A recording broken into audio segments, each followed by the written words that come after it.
संस्थापकाय च धर्मस्य सर्वधर्मस्वरूपिणे अवतारवरिष्ठाय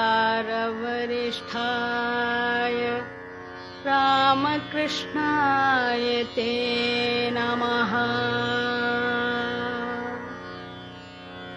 भज गोविन्दं भज गोविन्दं भज गोविन्दं भज गोविन्दं गोविन्दं भज मूढमते भज गोविन्दं भज गोविन्दं गोविन्दं भज मूढमते।